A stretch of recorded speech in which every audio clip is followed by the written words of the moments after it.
1 Samuel chapter 26. Then the Ziphites came to Saul at Gibeah, saying, David is in hiding on the hill of Hachilah, which is opposite Jeshimon. So Saul rose and went down to the wilderness of Ziph, with 3,000 chosen men of Israel, to seek David in the wilderness of Ziph. Saul encamped on the hill of Hachilah, which is opposite Jeshimon, beside the road. But David remained in the wilderness. When he learned that Saul had come after him into the wilderness, David sent out spies, and learned that Saul had indeed arrived. Then David set out and came to the place where Saul had encamped.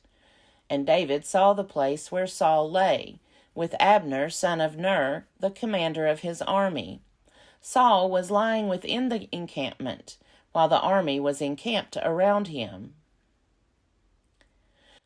Then David said to Ahimelech the Hittite, and to Joab's brother Abishai, son of Zeruiah, who will go down with me into the camp to Saul?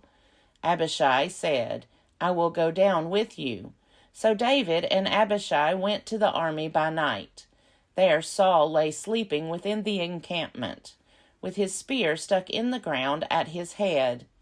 And Abner and the army lay around him. Abishai said to David, God has given your enemy into your hand today. Now therefore let me pin him to the ground with one stroke of the spear. I will not strike him twice.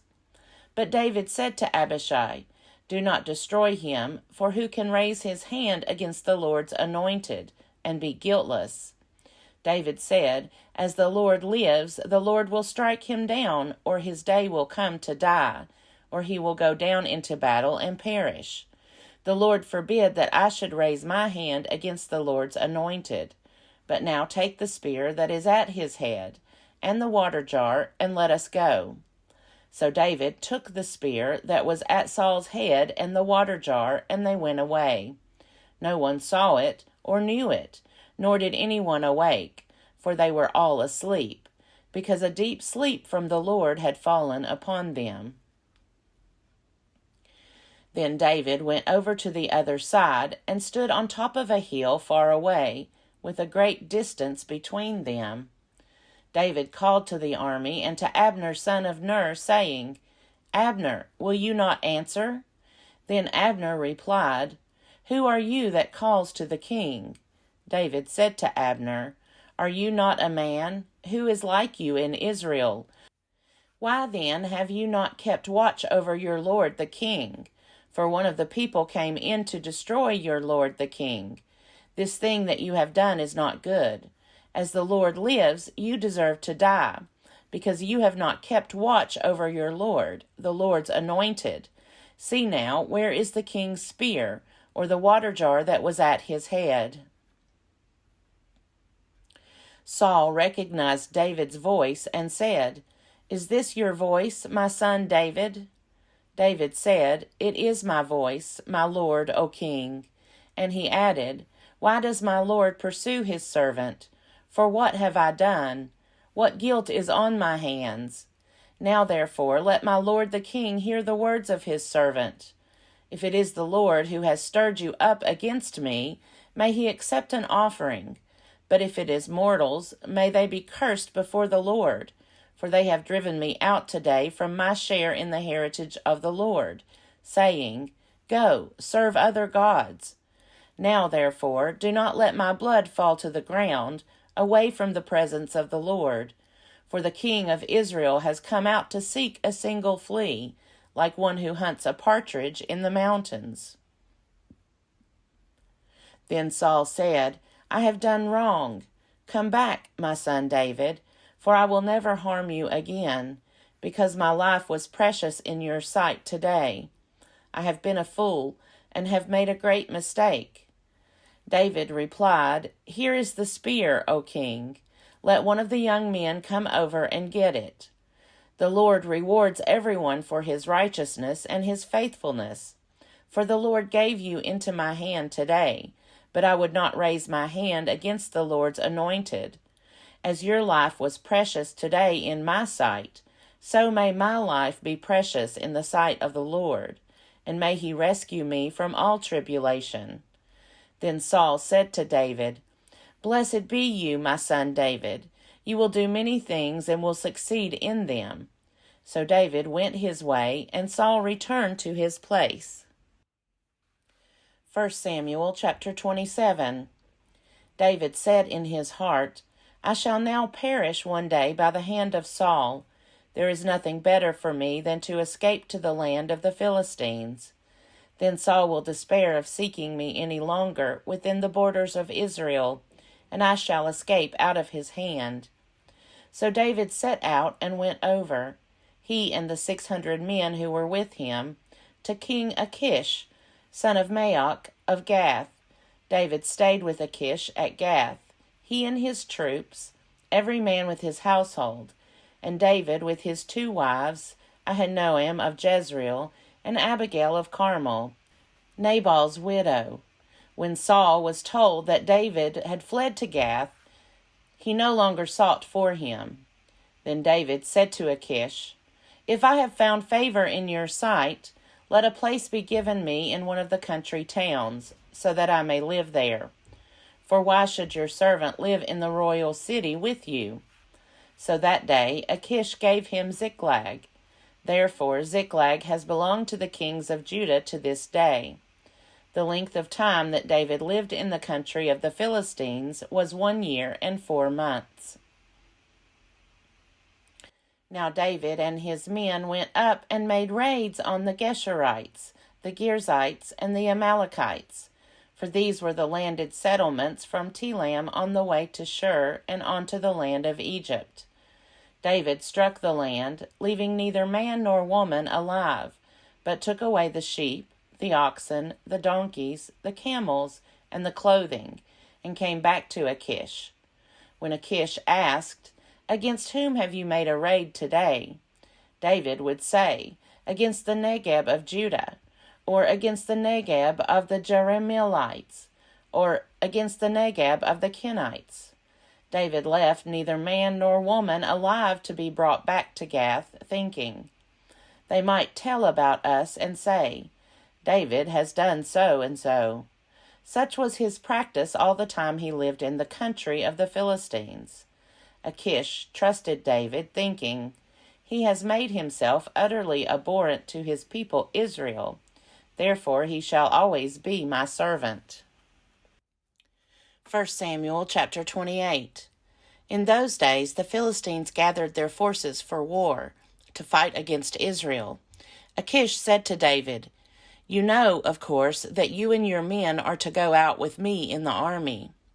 David said to Achish, "Very well, then you shall know what your servant can do." Achish said to David, "Very well, I will make you my bodyguard for life." Now Samuel had died, and all Israel had mourned for him and buried him in Ramah, his own city. Saul had expelled the mediums and the wizards from the land. The Philistines assembled and came and encamped at Shunem. Saul gathered all Israel, and they camped at Gilboa. When Saul saw the army of the Philistines, he was afraid, and his heart trembled greatly. When Saul inquired of the Lord did not answer him, not by dreams, or by Urim, or by prophets. Then Saul said to his servants, "Seek out for me a woman who is a medium, so that I may go to her and inquire of her." His servants said to him, "There is a medium at Endor." So Saul disguised himself and put on other clothes and went there, he and 2 men with him. They came to the woman by night, and he said, "Consult a spirit for me, and bring up for me the one whom I name to you." The woman said to him, "Surely you know what Saul has done, how he has cut off the mediums and the wizards from the land. Why then are you laying a snare for my life to bring about my death?" But Saul swore to her by the Lord, "As the Lord lives, no punishment shall come upon you for this thing." Then the woman said, "Whom shall I bring up for you?" He answered, "Bring up Samuel for me." When the woman saw Samuel, she cried out with a loud voice. And the woman said to Saul, Why have you deceived me? You are Saul. The king said to her, Have no fear. What do you see? The woman said to Saul, I see a divine being coming up out of the ground. He said to her, What is his appearance? She said, An old man is coming up. He is wrapped in a robe. So Saul knew that it was Samuel. And he bowed with his face to the ground and did obeisance. Then Samuel said to Saul, Why have you disturbed me by bringing me up? Saul answered, I am in great distress, for the Philistines are warring against me, and God has turned away from me and answers me no more, either by prophets or by dreams.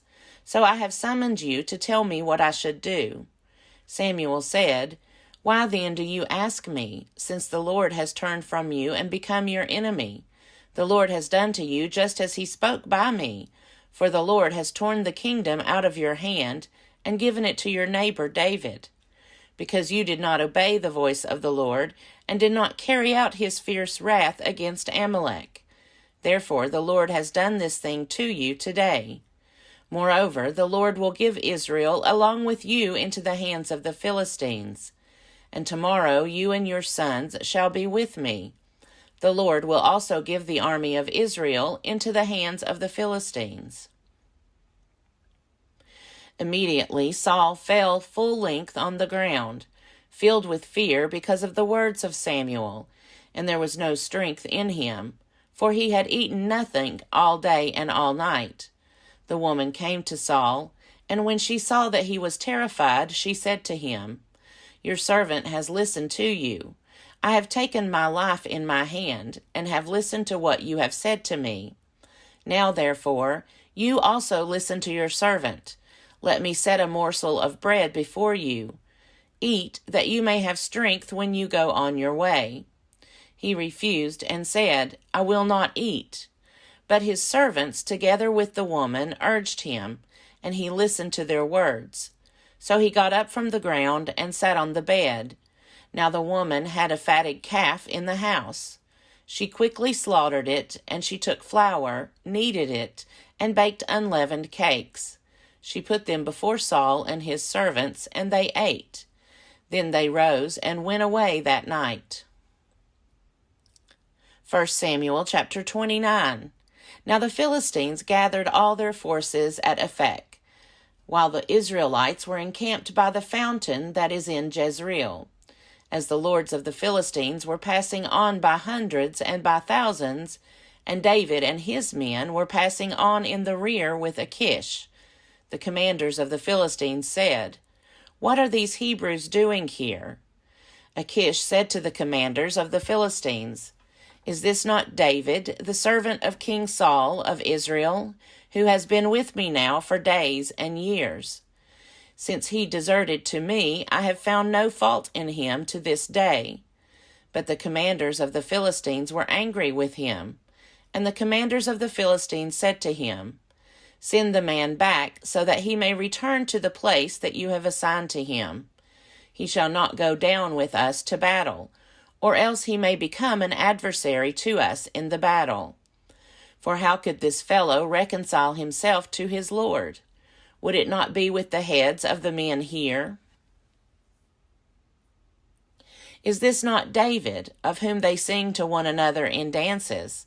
Saul has killed his thousands, and David his 10,000s. Then Achish called David and said to him, As the Lord lives, you have been honest, and to me it seems right that you should march out and in with me in the campaign. For I have found nothing wrong in you from the day of your coming to me until today. Nevertheless, the lords do not approve of you. So go back now, and go peaceably. Do nothing to displease the lords of the Philistines. David said to Achish, But what have I done? What have you found in your servant from the day I entered your service until now, that I should not go and fight against the enemies of my lord the king? Achish replied to David, I know that you are as blameless in my sight as an angel of God. Nevertheless, the commanders of the Philistines have said, He shall not go up with us to the battle. Now then, rise early in the morning, you and the servants of your Lord who came with you, and go to the place that I appointed for you. As for the evil report, do not take it to heart, for you have done well before me. Start early in the morning, and leave as soon as you have light." So David set out with his men early in the morning to return to the land of the Philistines. But the Philistines went up to Jezreel. 1 Samuel chapter 30. Now when David and his men came to Ziklag on the third day, the Amalekites had made a raid on the Negeb and on Ziklag. They had attacked Ziklag, burned it down, and taken captive the women and all who were in it, both small and great. They killed none of them, but carried them off and went their way. When David and his men came to the city, they found it burned down, and their wives and sons and daughters taken captive. Then David and the people who were with him raised their voices and wept, until they had no more strength to weep. David's 2 wives also had been taken captive, Ahinoam of Jezreel and Abigail the widow of Nabal of Carmel. David was in great danger, for the people spoke of stoning him, because all the people were bitter in spirit for their sons and daughters. But David strengthened himself in the Lord his God. David said to the priest Abiathar, son of Ahimelech, "Bring me the ephod." So Abiathar brought the ephod to David. David inquired of the Lord, "Shall I pursue this band? Shall I overtake them?" He answered him, "Pursue, for you shall surely overtake and shall surely rescue." So David set out, he and the 600 men who were with him. They came to the Wadi Besor, where those stayed who were left behind. But David went on with the pursuit, he and 400 men. 200 stayed behind, too exhausted to cross the Wadi Besor. In the open country they found an Egyptian and brought him to David. They gave him bread, and he ate. They gave him water to drink. They also gave him a piece of fig cake and 2 clusters of raisins. When he had eaten, his spirit revived, for he had not eaten bread or drunk water for 3 days and 3 nights. Then David said to him, "To whom do you belong? Where are you from?" He said, "I am a young man of Egypt, servant to an Amalekite. My master left me behind because I fell sick 3 days ago.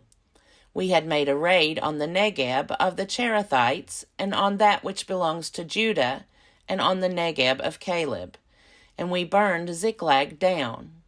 David said to him, "Will you take me down to this raiding party?" He said, "Swear to me by God that you will not kill me or hand me over to my master, and I will take you down to them." When he had taken him down, they were spread out all over the ground, eating and drinking and dancing, because of the great amount of spoil they had taken from the land of the Philistines and from the land of Judah.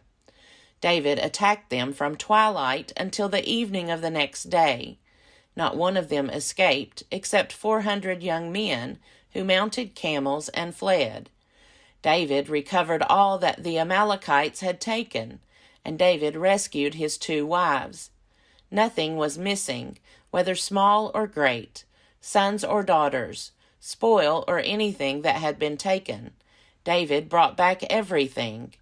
David also captured all the flocks and herds, which were driven ahead of the other cattle. People said, "This is David's spoil." Then David came to the 200 men who had been too exhausted to follow David, and who had been left at the Wadi Besor.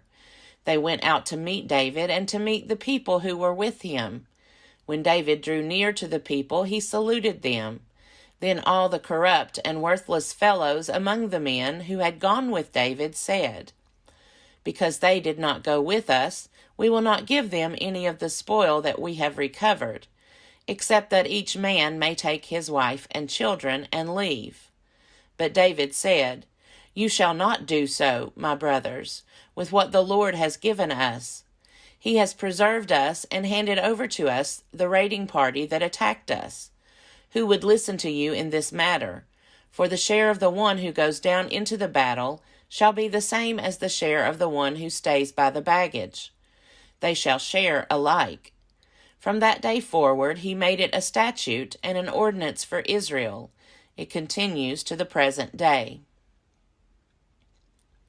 When David came to Ziklag, he sent part of the spoil to his friends, the elders of Judah, saying, Here is a present for you from the spoil of the enemies of the Lord.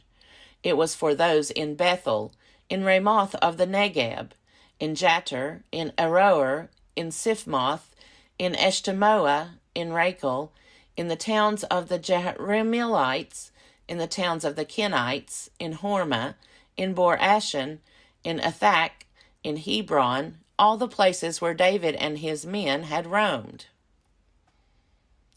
1 Samuel chapter 31. Now the Philistines fought against Israel, and the men of Israel fled before the Philistines, and many fell on Mount Gilboa. The Philistines overtook Saul and his sons, and the Philistines killed Jonathan and Abinadab and Malchishua, the sons of Saul. The battle pressed hard upon Saul. The archers found him, and he was badly wounded by them. Then Saul said to his armor-bearer, Draw your sword and thrust me through with it, so that these uncircumcised may not come and thrust me through and make sport of me.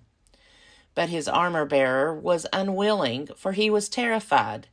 So Saul took his own sword and fell upon it. When his armor-bearer saw that Saul was dead, he also fell upon his sword and died with him. So Saul and his 3 sons and his armor-bearer and all his men died together on the same day. When the men of Israel who were on the other side of the valley and those beyond the Jordan saw that the men of Israel had fled, and that Saul and his sons were dead, they forsook their towns and fled, and the Philistines came and occupied them. The next day, when the Philistines came to strip the dead, they found Saul and his 3 sons fallen on Mount Gilboa. They cut off his head, stripped off his armor, and sent messengers throughout the land of the Philistines to carry the good news to the houses of their idols and to the people. They put his armor in the temple of Astarte, and they fastened his body to the wall of Bethshan. But when the inhabitants of Jabesh-Gilead heard what the Philistines had done to Saul, all the valiant men set out, traveled all night long, and took the body of Saul and the bodies of his sons from the wall of Bethshan. They came to Jabesh and burned them there. Then they took their bones and buried them under the tamarisk tree in Jabesh, and fasted 7 days.